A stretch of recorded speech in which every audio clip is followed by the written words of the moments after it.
今天是基礎課的第42節，跟大家簡單分享一下圓包子防回吸的關鍵操作。大家好，我是老莫，喜歡的朋友呢記得點讚收藏起來。簡單說一下材料，這裡準備的是中筋麵粉半斤，然後裡面呢別的就不用加了。咱們還需要準備酵母2克，因為現在天氣熱，不要加太多，發酵不能太快。然後水呢有2種，如果你想让它偏硬一點的話，就加1半就好。如果說你想讓它稍微偏軟一點，多加個20克水就行了。但是這2種水量有不同的操作。另外呢，咱們和面的時候最应該注意的就是把水一定要和均匀，面团要揉到表面没有任何乾块，如果带有乾块，發酵好之後呢會越來越硬，這一塊是不發酵的，你在吃的時候整個的口感就會變差很多。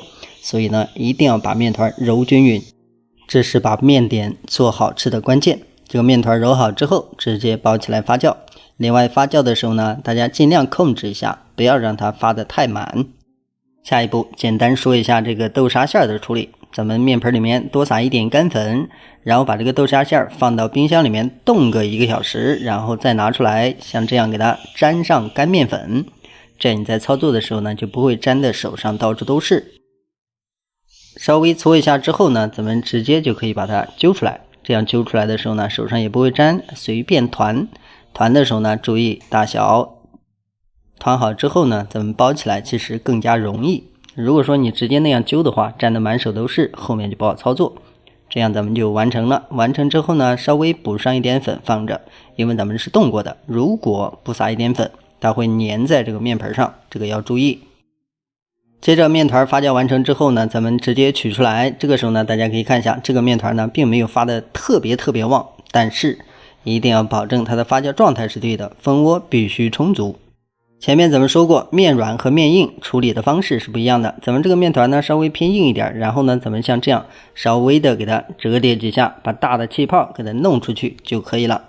如果是面团稍微軟一點的話，咱們可以多撒一點乾面粉，然後把這個面团呢盡量揉得偏緊實一點。同時大家需要注意，咱們尤其是做包子，一定要讓它裡面的大氣泡全部放掉。如果發現表面有大的泡，一定要給它挑掉。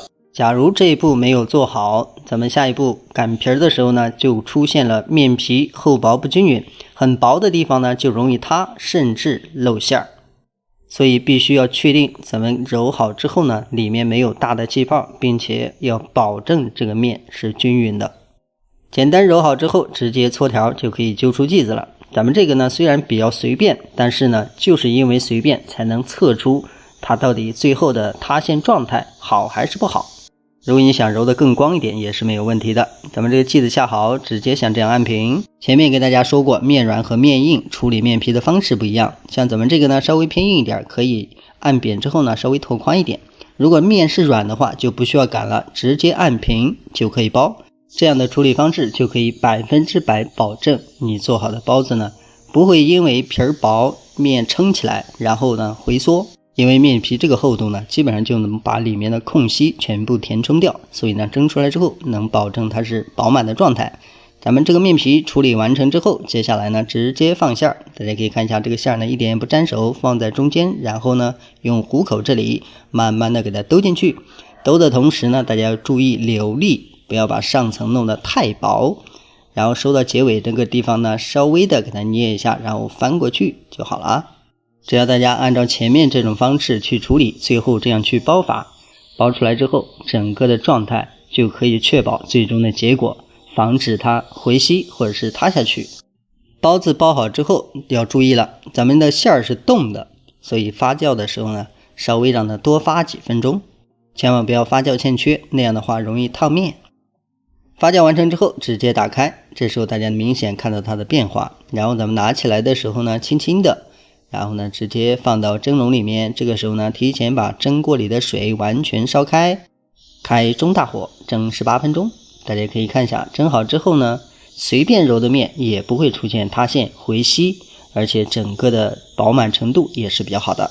所以大家在做這種圓包子的時候一定要注意面皮的厚度要均匀，然後呢硬面和軟面做皮的方式要稍微改变一下，最後做出來的效果呢就不會太差。大家可以看一下裡面呢就是這種狀態。